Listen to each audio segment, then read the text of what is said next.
Welcome to B-Flow Sessions, the podcast where we help you find and stay in the flow on the water and in life. I'm your host, Brad Burton. Join me as I sit down with paddlers, athletes, and adventurers who are all seeking the flow. B-Flow Sessions is brought to you by our friends at Pecan Kayak Retreat. Are you dreaming of a Chilean whitewater escape this winter? Picture turquoise rapids, warm sunny days, and world-class rivers for every skill level, all based out of a riverside retreat built by paddlers for paddlers. If that sounds like your kind of winter, then Pecan Kayak Retreat is the place. To learn more or to book your dream kayak trip, reach out to me directly at bflowkayak@gmail.com and I'll help you get connected. Also, thanks to our partners who keep us in the flow: Dagger Kayaks, Stohlquist Waterwear, Sawyer Paddles, and Level 6 Gear. Welcome to the next episode of B-Flow Sessions. I'm your host, Brad Burton, and today I am joined by a really special individual, a good friend of mine, somebody who actually was my boss at one point in time, and just an all-around great person and good friend of mine, Wayne Dickert. Wayne, welcome to the B-Flow Sessions. Yeah, thanks. I'm super excited about what you've got going on, Brad.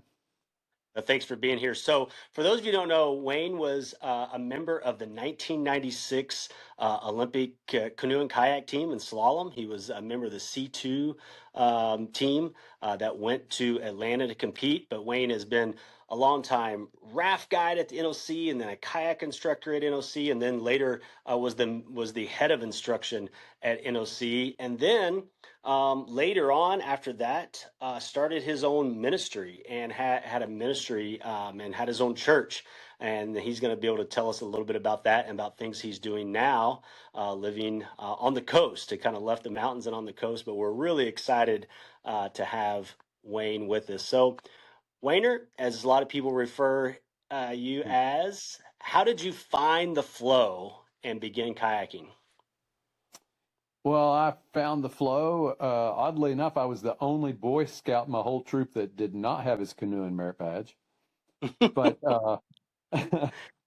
I was working at a summer camp, and it was an adventure camp, and they had all kinds of adventure sports, and one of them was whitewater canoeing, and so that was part of staff training, and I thought it was kind of fun, and I would go when everybody else was going, so that's what got me started, and I Where was really that enjoyed based it. out of?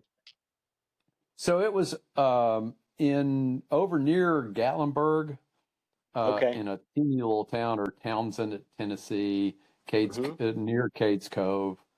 Like we would sometimes do trips from kind of that turnoff to Cades Cove down on the little river. That was kind of where we would do our camp trips.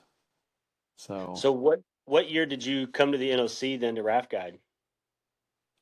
So I started raft guiding for on the Ocoee for Sunburst Adventures in 1980, and then later on NOC would buy Sunburst Adventures, so I got kind of grandfathered in that way. But I was already doing canoe and kayak instruction for him. I did a ACA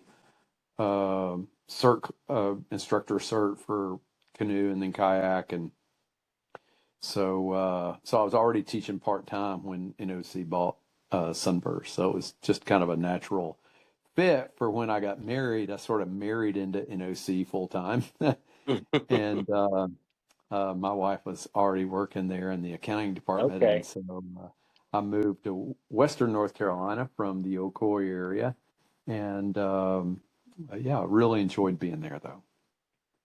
So is that when you kind of discovered and started getting into slalom kayaking and canoeing? So just actually, no, that happened earlier. I started slalom racing in the summer of '81. Okay. And so I was doing a lot of canoeing, and then a friend of mine, Mark Hunt, who I was part-time guiding for on the Ocoee, while working at another summer camp, a YMCA camp, on the Ocoee, and I wanted to get a canoe. I wanted to get a whitewater canoe. And he goes, "Oh, you should get a kayak. You can do a lot more with it. You can roll it, and you can't really roll a canoe." Back in the day, that wasn't Hmm. that was a real specialty thing. Nobody really rolled open canoes for sure. And so I was like, all Hmm. right, well, I'll try the kayak thing. And did that and paddled that for about 6 months. And then he says, "Oh, that's pretty cool. You should start doing some slalom races. It'll help your technique." And so I was like, okay, and started doing some slalom races. And I was just super impressed by how good all the slalom racers were. And Mm. so I decided that I thought that'd be really cool. But I borrowed somebody's C1 slalom boat, and that was it, though. I was like, oh no, I'm a C1 paddler, and so I paddled C1 for most of my paddling career. Yeah, in slalom and wild water, I paddled both of those, and C2 as well. Yeah, and you did a lot of wild water. I mean, I assume were you on the U.S. team for that as well? Yeah, yeah, and that was a lot of fun. I've got a lot of happy memories around that. So, and some of my most fun memories on the Ocoee were in a wild water boat and doing attainments up Table Saw Rapid and catching eddies and stuff like that. And people would look at me funny, going, "I don't think that's what that boat's made for." So talk to us then about like getting really, serious in slalom, finding your C2 partner and making the 1996 Olympic team. Yeah, Horace and I, we just kind of stumbled into each other in 1990 or so. Yeah, the winter of 1990, and so we trained, and um, so he was looking for a new partner. We trained and did pretty well, and ended up being the alternate boat in '92 to the Olympics when Joe and Scott won, Right. and the so we ended up having life wacky things going on in life, and so Horace ended up finding another partner because I'd committed to a full-time job of actually running the Nantahala Racing Club.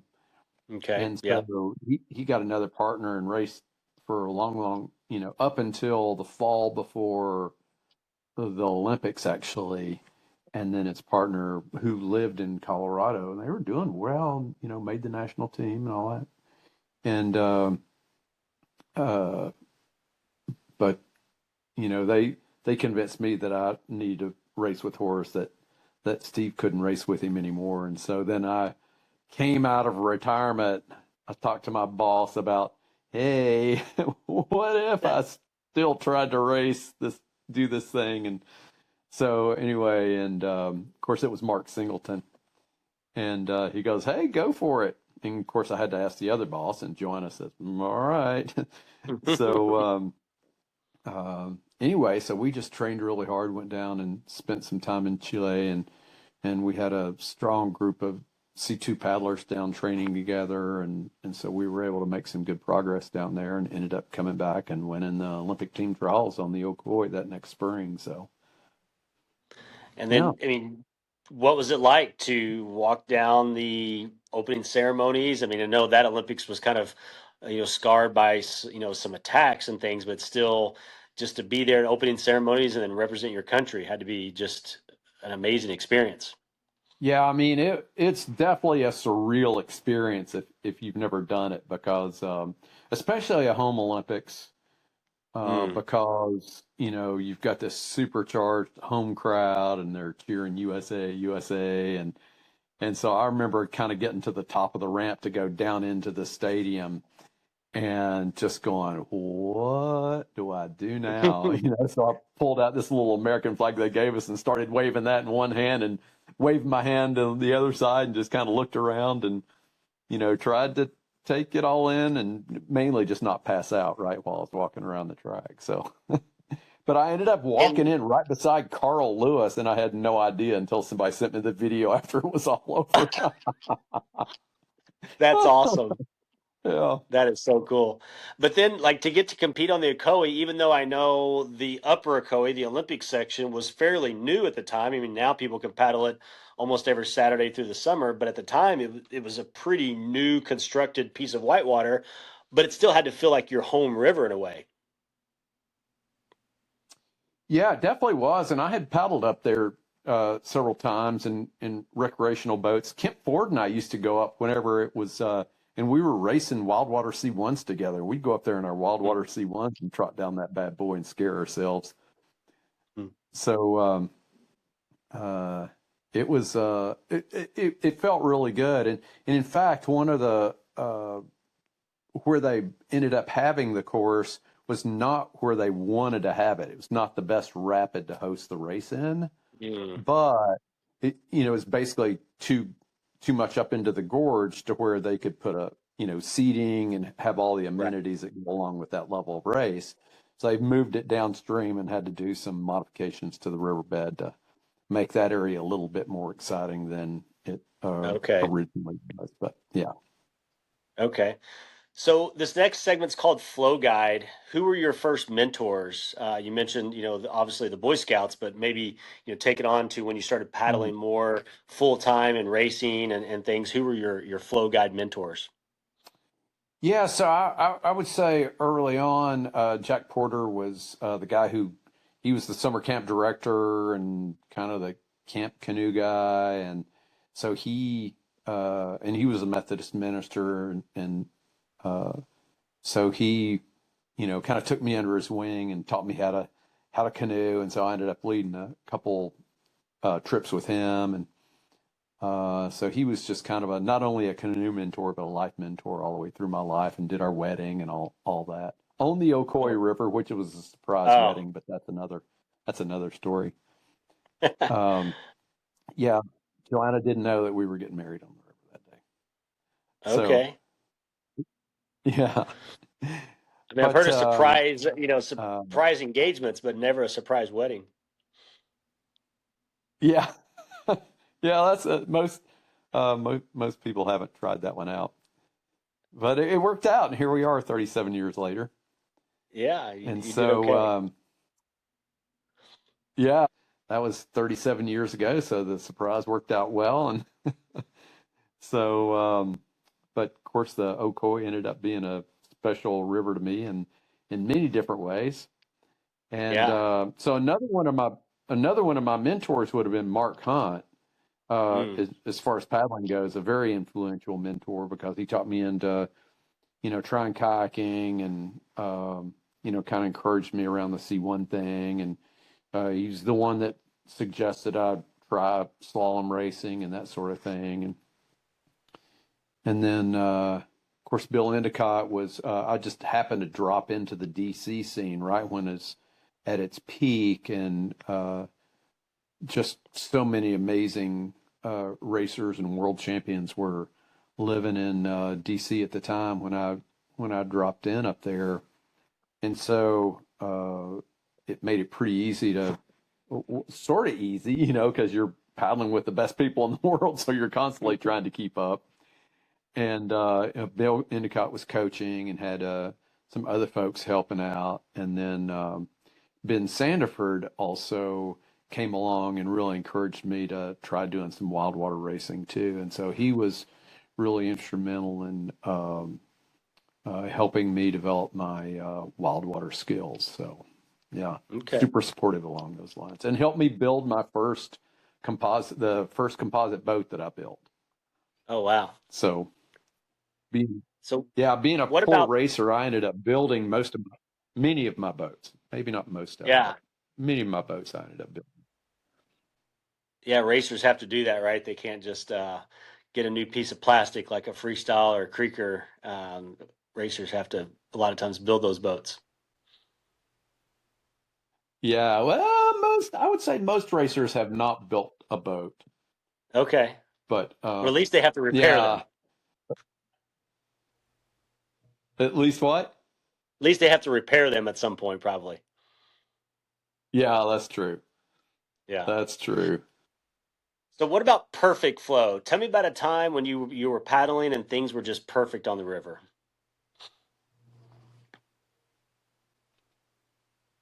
The perfect flow. Golly, it has to be Olympic team trials in '96. That was just that, perfect flow. If you could pull one day out of a lifetime, that would probably be it. It just seemed like everything was in that perfect flow. We showed up to team trials, wearing our little straw hats. It was nice and hot out. It's just so cool to be there. We were underdogs because we had not been racing together that much Mm, recently, and so we didn't have any pressure. We just kind of showed up and raced, and it was one of those days. It was just it was the beautiful flow that day. And that's then, of awesome course, any day being on the water is a great day of flow too. So, every day's special in its own way. for sure. What about, I call this segment Flood, a time or a story maybe when things did not go so well on the river. Obviously, it works out in the end, and Mm. a bad day on the river is better than most days, but a day when things just didn't go right.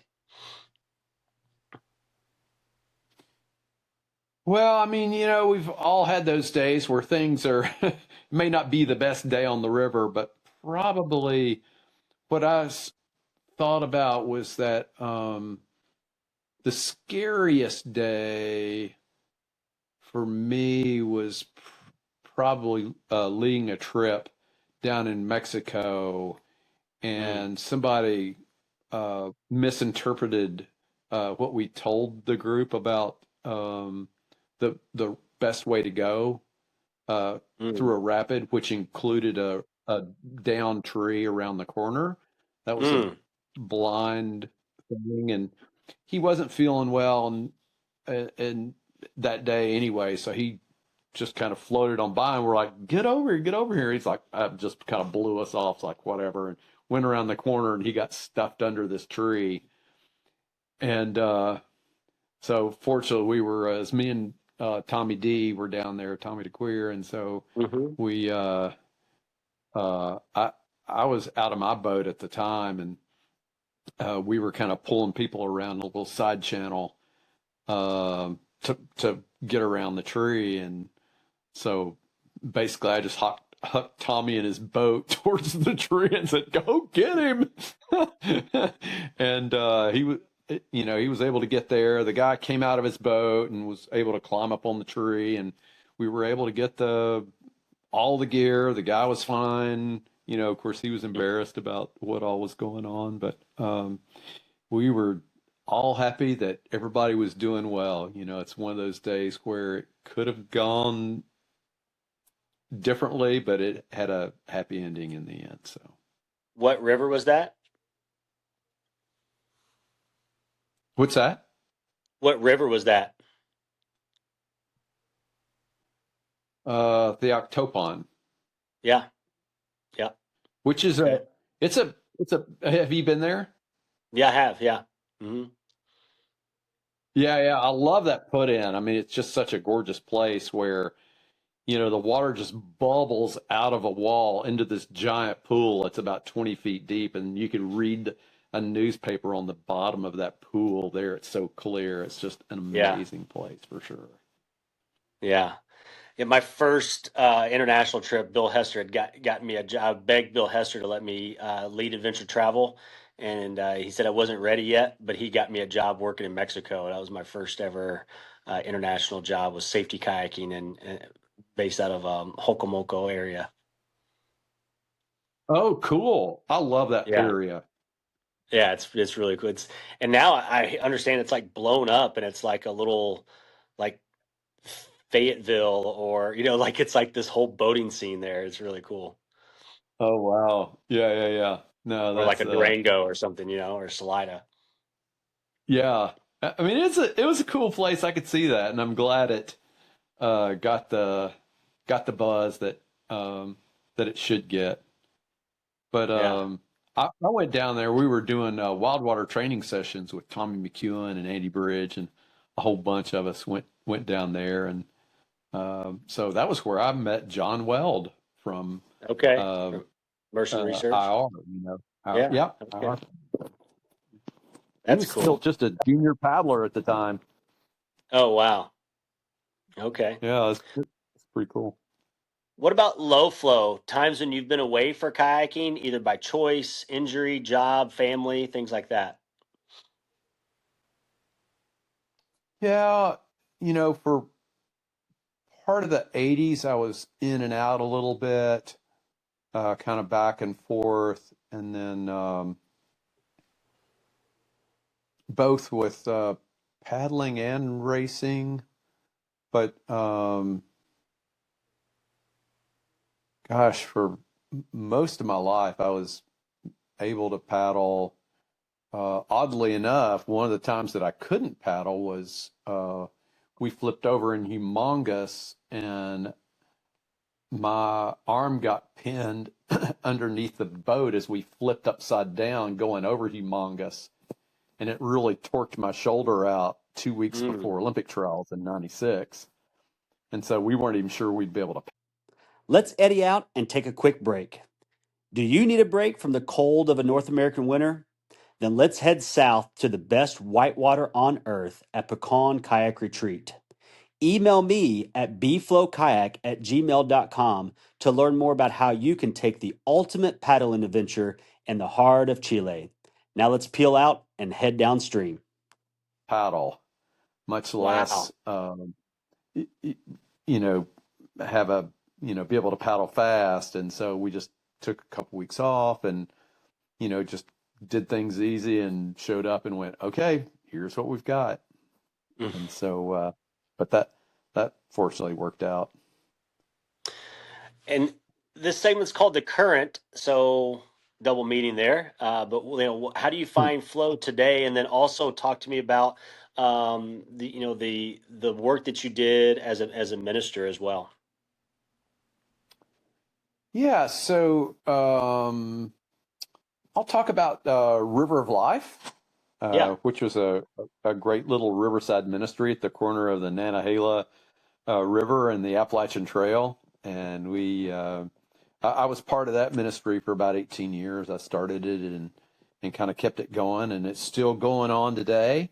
Oh, cool. Um, and that was really cool to be able to have people, and we were able to have services even in around various world championships, and people from around the world would come drop in with us, and it was just, of course, everybody was welcome no matter how they felt, and it was kind of funny. We had one guy that would come like every time he was at the Nantahala, he was always there, and John would always show up and say, um, I'm your favorite atheist. I'm here for church service, and but he would be there and he really engage with it and stuff like that. So it was kind of funny that I do think that everybody that was there really felt welcomed and were able to experience God's love. And um, one of the things that we started early on, I mean, it didn't cost us anything. We were able to,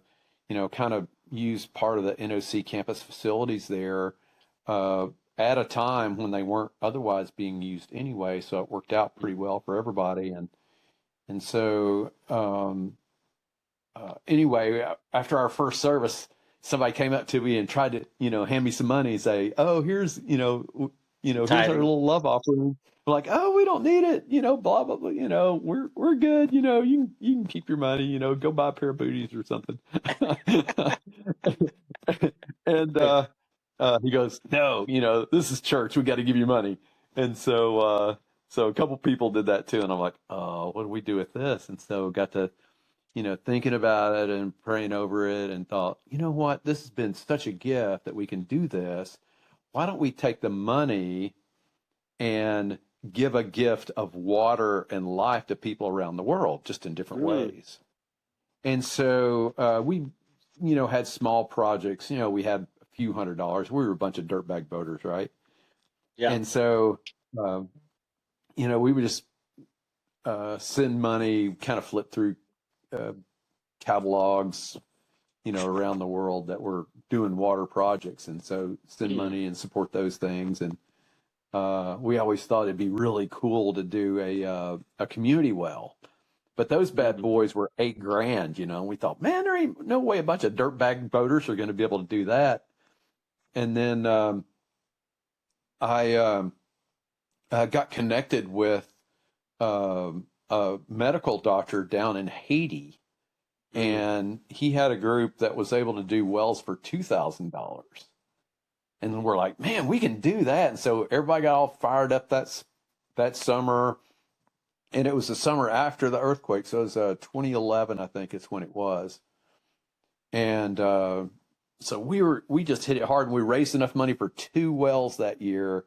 Wow. And another organization matched us a well. And so we were able to pay for 3 wells that year. And we were like, this is the coolest thing ever. And everybody got fired up about it. And so we just pushed it really hard over a few years. And we did a gear sale. People would donate gear. We called it the Well in the Weekend sale. And people would donate, gear. And then we would sell it at GAF and, sell cupcakes and stuff, like you typically do.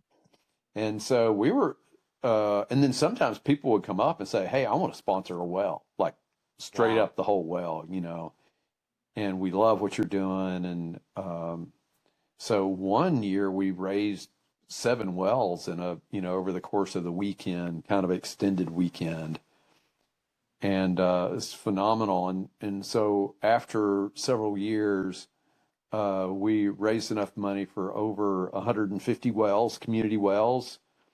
And yeah, I mean, it's just mind blowing, the whole thing. And, that we were able to give back like that, and, and help with other hurricane supplies and that sort of thing. And then Dr. Eugene built this big hospital, and we helped, provide water towers and water systems and wells. It's the only electric powered wells that we had in Haiti. Everything else was hand pumped. And so the wells for the hospital, it had 2 wells that fed a water tank, and those were the only 2 electric wells. Yeah. Wow. And just recently, cool. you've repositioned your flow to the coast, and now finding flow with paddling and other. To Hilton Head Island in South Carolina, and which has been tough for a mountain boy.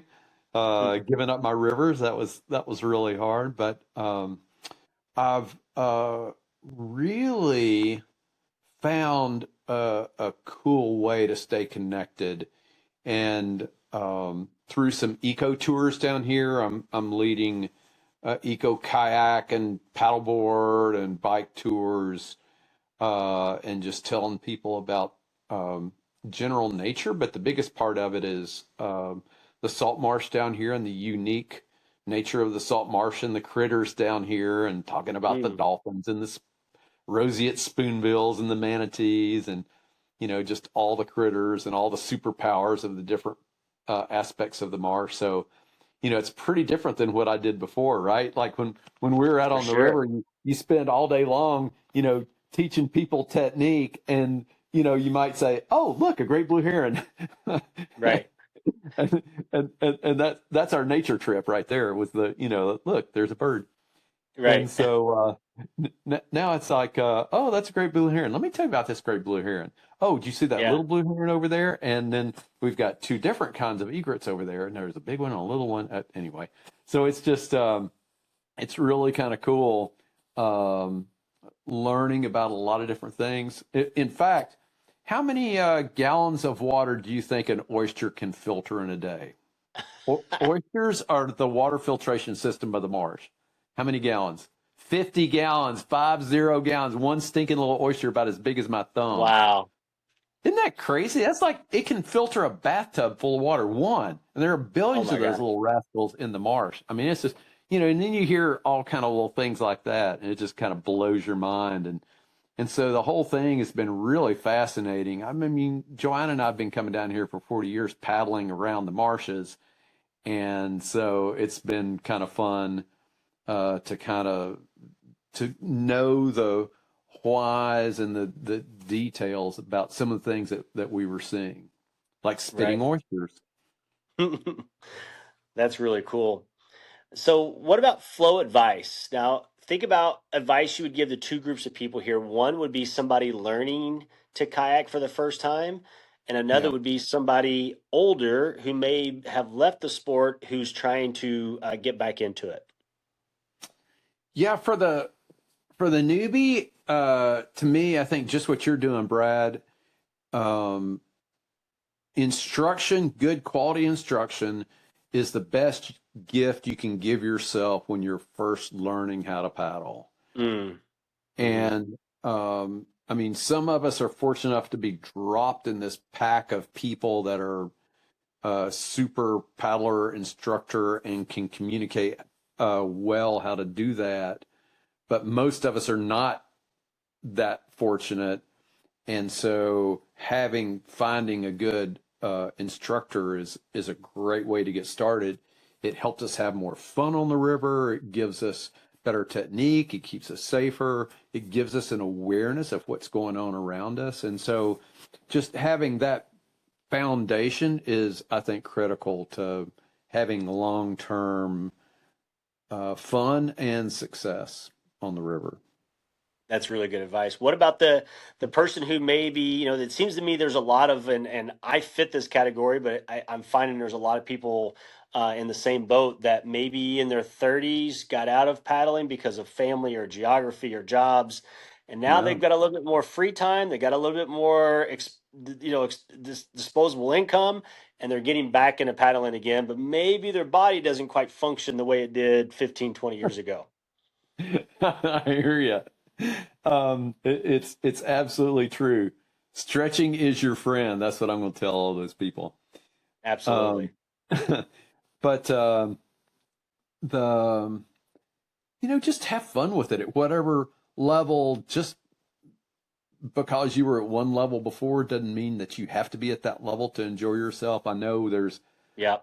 ego or God, I really want to be able to paddle that river again because it was so much fun back then. But just have fun wherever you are on the river and don't let um, other people's ego Mm. and your own uh, put you in a place where you're just not having fun. I mean, Right. I've seen uh, too many good people get pressured by other trip leaders, friends, whatever, and they ended up burning out or bailing out or something like that again. And so, just make sure you've got a good supportive paddling community and just have fun. I mean, that's the whole point that we're doing it anyway, right? Is to go out. That's It's a way that we can be restored yes. and we restore ourselves in body, mind, and spirit. And if it's not doing that, what is keeping it from being that for us and Mm. finding that flow? Yep. Because I think that's really important. And it's easy to get pulled into a group that wants to push you harder. Hmm. Not that there's anything wrong with having friends that encourage you to challenge yourself and get better if that's what you want to do. Right. But I think too often we kind of get sucked into that. Uh, and I've seen too many good people just not paddling anymore because of it. Yeah. One of the things I've done with some of the guests is shared a story, and obviously, like you were the head of instruction at a time when, man, I really feel like NOC was kind of loaded with just great instructors, and then at the NRC, the Nantahala Racing Club, you had people who were vying for Olympic teams, so there was just great paddlers all over. But one winter, we had the Dries of the Pigeon ran all winter long, and it was a big water class 4 or 5, which you don't find in the Southeast. And I feel like me and you and Chris Hipgrave and a few other people, that's back when we were helping give feedback on the Dagger GTX. We were on that thing. It seemed like 3 times a week. Oh man, Mark Lyle, I think he just wanted to scare me to death, is what it was. And and so I'm like, Mark, we're trying to come up with a great instructional boat. He goes, well, if we're scared on class 5, and it takes care of us, then a beginner on class 2, it should take care of them just as well. I'm like, okay. But yeah, that was an interesting winter. It was pretty cool though, wasn't it? It was some Yeah, really it was cool like paddling. something from Ecuador or Panama, or like it's just we don't have rivers like that in the Southeast. That was pretty, especially that run every day. Yeah, yeah, and Or then getting over there and not really knowing what we had, and then thinking, oh wow, this is about 4 times higher than what we paddled it last time at full flow. yeah. Do you remember a time me, you, and Chris Hipgrave went there? It was just the three of us, and somebody showed up at the put in who we didn't know and wanted to paddle with us, and we were like, I don't think this is the best place for you to be. And the guy Yeah, put on anyway. that was Trip, And wasn't it? what's that? Wasn't it Trip? Trip Jennings? Yeah. I thought it was Chris Hipgrave. I know for sure Chris Hipgrave was there that day. I mean, the No, guy who no, I was mean, putting. yeah, who was the guy that put on with us? Well, no, this was like not a good boater at all. So it definitely wasn't Trip Jennings. This Okay. guy, and No, maybe because you weren't Trip there. did that too, and I'd never met Trip before, and that's where I met him, was paddling over there. Okay. Oh, okay. No, Trip Jennings Yeah, would I be, was like, would be, yeah. This guy yeah, he was was like a fine. beater. Yeah, but no, this Oh, guy this day did not need to be on the river at all, and he yeah, ended up swimming and getting caught in a hole. And Chris Hipgrave like yeah. threw a Peyton Manning style throw bag and I got the do guy remember out. that. Yeah, I Yeah, thought that was you in like with these. it was a hole that, and people had drowned in there before. It's a bad hole. Um, Yeah, yeah, and because it's kind of closed out, it had boulders on both sides of it, so there was yep, no exit. There was no way to get out of it. And yeah. That so, was. yeah, Hipgrave just dropped a bomb on him. You're right. I Uh, do it, remember it that. it was like one of the best throws I've ever seen. Of course, Chris Hipgrave amazing you doing something on the river isn't exactly unusual. So, all Yeah, exactly. right. So, Wayner, this next segment is called the Rapids. Are you ready to run the Rapids with me? All right, let's hear it. Okay. So this is like a rapid fire. It's a Mount Rushmore segment. So I'm going to say a topic, and you got to give me your top 3 to 5 from these categories. Okay. All right. Favorite kayaks ever. Favorite kayak designs of all time. Man, that's a hard one because there's been so many good ones just over the years, and just to watch the evolution of the designs over the years.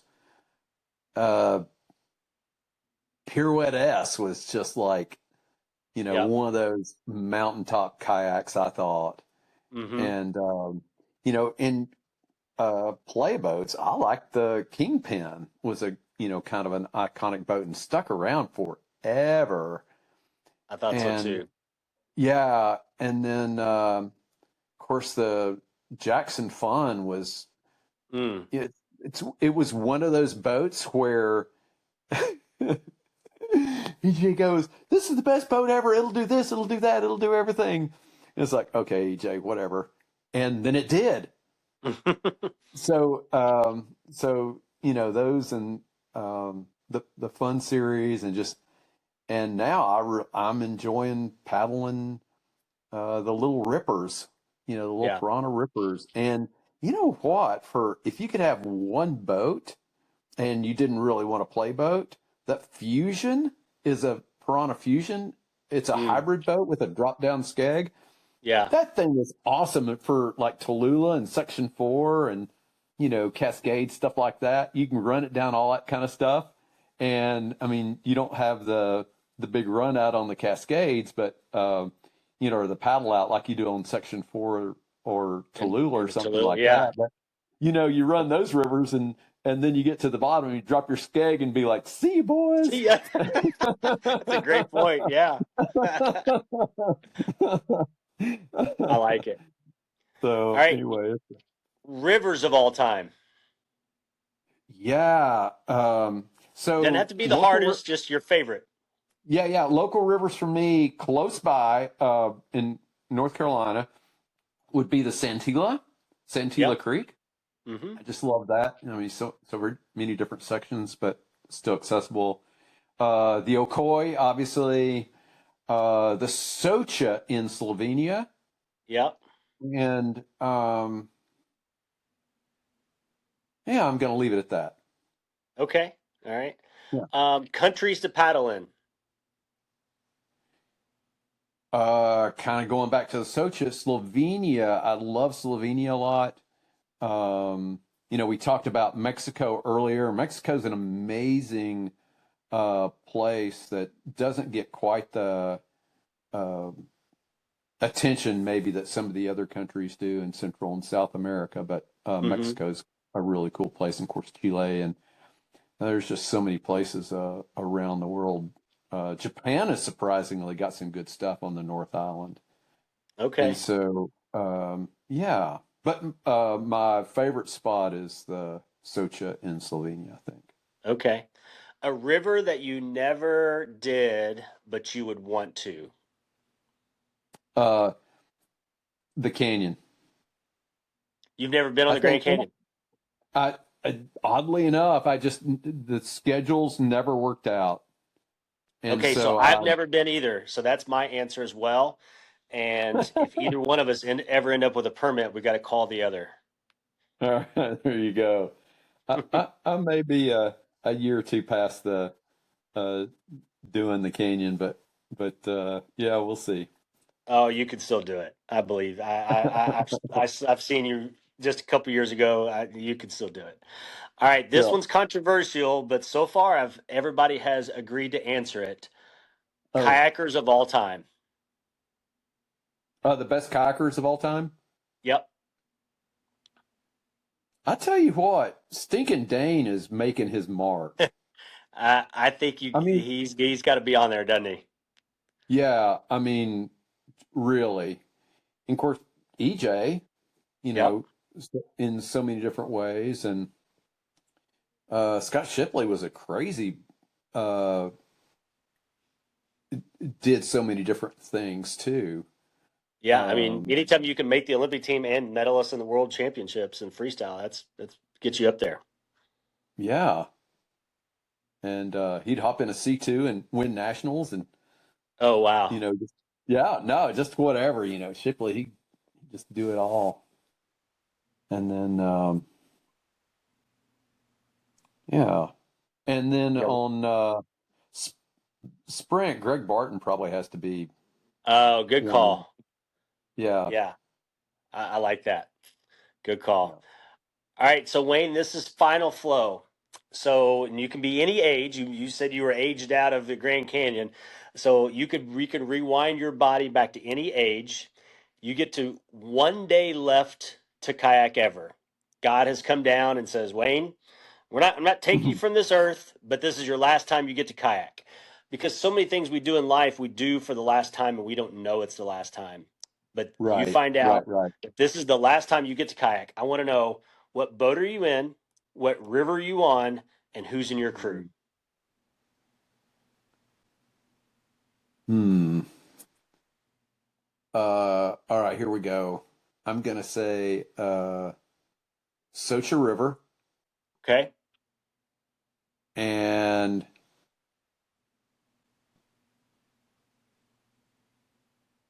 Johnny Ortiz, Mm, Chris Hipgrave, mm.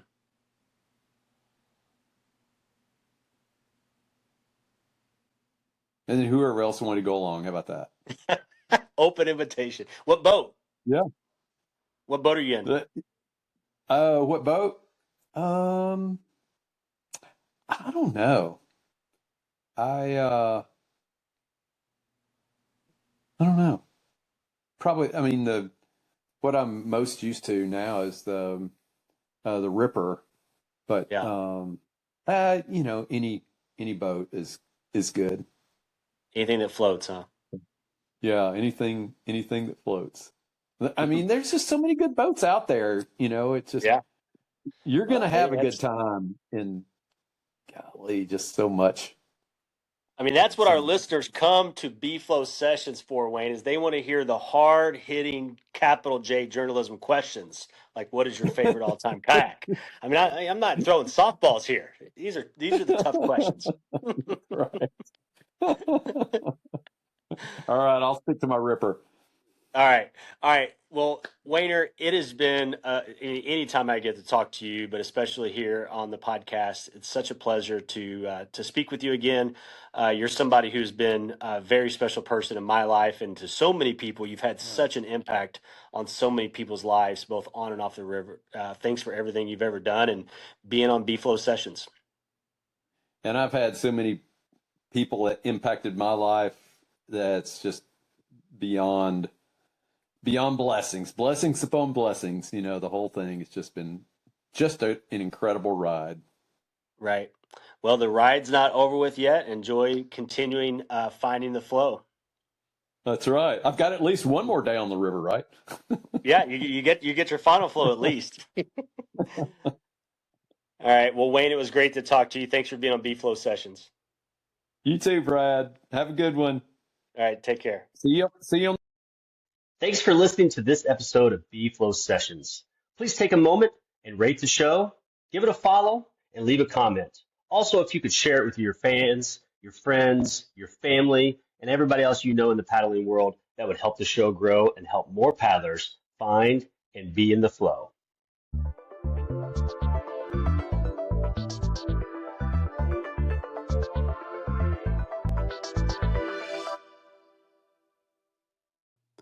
Thanks for tuning in to another episode of B-Flow Sessions, where we explore how paddlers find their flow on the water and in life. If you enjoyed this episode, please follow the show, leave a rating, or share it with a friend. It truly helps us grow the community. And a huge thank you to Pecan Kayak Retreat for sponsoring today's episode. If you're ready for a world-class Chilean whitewater adventure, email me at bflowkayak@gmail.com and I'll help you get dialed in. Until next time, keep finding your flow.